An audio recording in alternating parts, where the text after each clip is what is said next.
everyone, welcome to my latest hair, I hate to call it tutorial because that would imply that I know what I'm doing. This is more like a demonstration of what I've been doing lately with my hair, and I think that's a much better title for this. And just to be clear, I am filming in my bathroom, so there's a bit of an echo. So last night I washed my hair, and I have been using different Living Proof shampoos and conditioners because they sent me a couple to try, and I ran through their Perfect Hair Day shampoo and conditioner, which I do really like. It was good.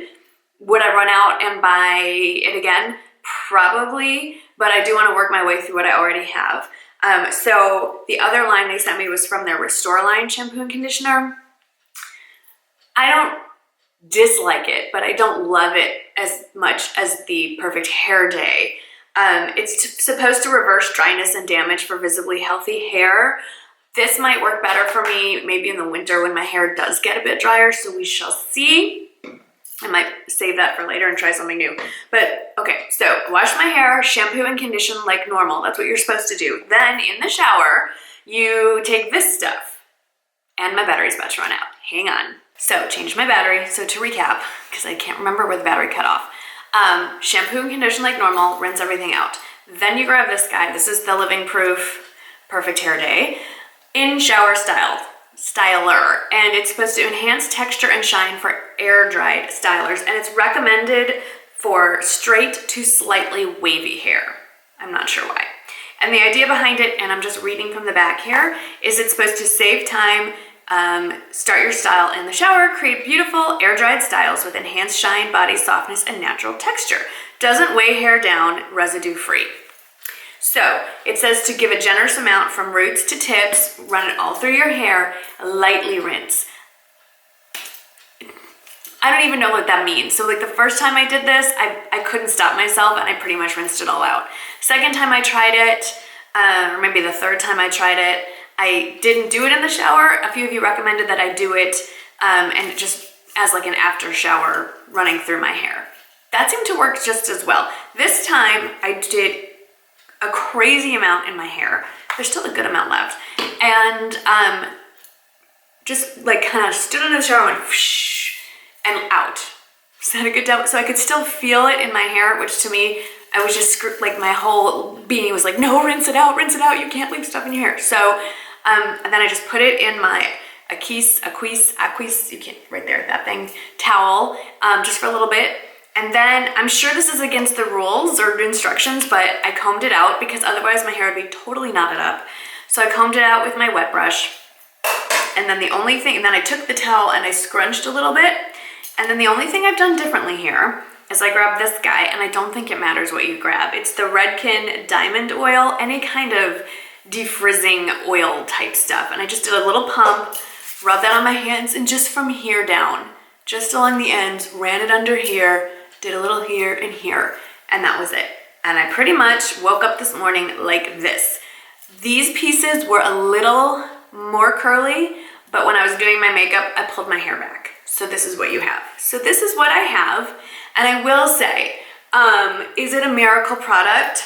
No. I will say that it has been a help to me for air drying my hair. You've seen how my hair looks in vlogs when I air dry it. It's crazy, it's very frizzy, it's unevenly dried. Some of it's very curly, some of it's very straight, and all of it is frizzy. In this case, it's much more uniformly dried. The waves are pretty uniform throughout.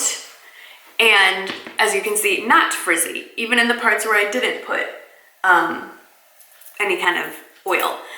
So there's that. It's also very soft to the touch, but I still feel like it needs a little help. So let's get to the helping part of this tutorial. So I've had the T3, you'd think I know what this is by now. It's the trio that comes with the base, and then it comes with 3 different styling wands. I've had this for a while, and then I bought the curling iron head to put in instead. But I rediscovered that a wand is truly the way to go when you want like the beachy waves that really hold for days. I don't know what it is about a wand that works better than a clip curling iron, but it works. So I am using the T3, obviously, I just told you that. And this is the 1-inch barrel. And all I do is kind of just pick a few pieces, mostly in front because that's the part that just doesn't hold curl like the rest of it, and I just kind of run my fingers along. Also the key here, and this takes a little bit of practice, not gonna lie, is making sure the hair lies flat. Like, don't twist it up because then you're gonna get weird, not weird, but you're gonna get a different kind of curl. And I just go a couple of times around, try not to burn yourself, and that's it. I don't hold it for a very long time, and there's my curl. I look for pieces that aren't clinging together, and this kind of helps blend it. And again, and do you see how I've left a space? It's not widely, there we go. There's this, I'll show you again. The key also for this beachy wave is not to wind it tightly around the barrel, is to leave a gap between the curls. So this is where things can go nuts. You can start just going crazy adding curls. You've got to try to control yourself and not add more. I kind of want to add one right here though, just one. If you just do the top layer and zhuzh it up, you're good to go. Let me show you what I mean by leaving space on the barrel, which is easier to do the longer your hair gets. So, they're not, okay, didn't do a great job, but there's white in between the hair pieces. That's what I'm talking about. Okay, but see here now, I see this piece, I'm like, this piece is bothering me.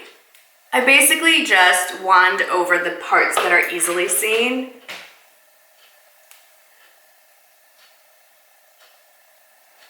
And leave it alone. This is the harder side for me because I'm left-handed, now I have to cross over, but here we go.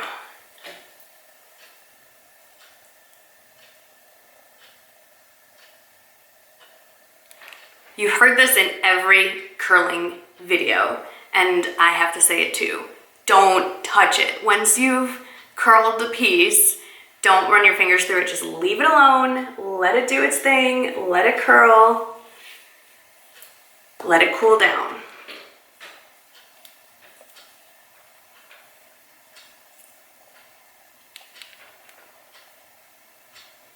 I usually ignore the underlayer, but I do want to take one piece just to kind of show you if you have shorter hair and you're like, I can't use a wand, I'm going to burn my fingers. I'm going to show you a little trick. It's not completely foolproof, but it does help. So I am going to comb this piece out because it is pretty curly. And what you do is you just curl the part that you can easily curl up, and then you twist the barrel and pull at the same time, and it gets it a little higher up on the strand. So twist and pull, like twist your curling iron, and you can get the piece in there without burning your fingers. Let me try a piece on this side, see if I can do better. So I just get the end, and then I just pull it. Can you see that? I'm pulling it. So it gives me a little more room. And because the T3 barrel is super slippery, it easily goes up that barrel. It just slides right up.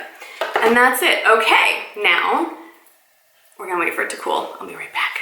I'll cool down, and I just, favorite tools, fingers, just to pull it apart a little bit and give it the shake. This side always looks better, just because I'm left-handed. This side I always over curl. Can you see how these get a little twisted and see how they're much more curly and defined than this side? So this is the trick that I've picked up from watching everybody else's videos. This is where the flattening iron comes in. This is also how it makes this is how it makes it look like it's been slept in. You get that like bed head look, which I'm really more, it's not the beachy waves I'm after, it's more like a beachy wave / bed head look. So just very quickly, just really quickly go down. Like we're not lingering here. I have mine set on 410. If you wanted to go a little slower, you can make your temperature setting lower if that's an option on your flat iron. And see, now it's a little more, also if you want to look a little more polished, just flat iron the ends. It smooths them down.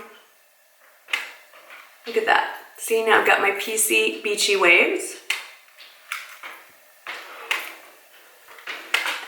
So there you have it, how I've been doing my hair. I have no name for this. So I can hear the comments in my head already. You're like, you just went through all of that. What's the advantage? So I will tell you what it is.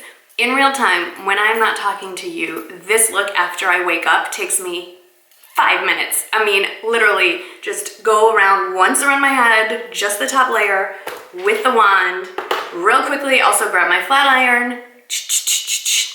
That's it. I don't have to blow dry my hair. I'm using limited heat. I'm only using heat on certain parts of my hair. And this style, okay, now granted, I've not been working out and you know, I try to stay in air conditioning so I'm not sweating, and I have dry hair and dry skin. So oil is not as much of a factor for me. So I can keep this style a good 3 days, 4 with liberal use of dry shampoo. Sorry if that totally grosses you out, but there you go. So, and I will say that it looks, I think, pretty good right now, but tomorrow it will look better, as long as I don't get rained on. So that is the advantage. That is why I'm loving it. I don't do it every time, but it's nice to know that I have this option and it's kind of fun, and there you go. So let me know if you have any questions. I will list everything I used in the description box. Let me know if you enjoyed this, if you'd like to see more hair demos. I don't have much of a repertoire, you're pretty much looking at it, but I'm happy to share if I come up with something new. And I'll see you in the next video. Thanks for watching. Bye-bye.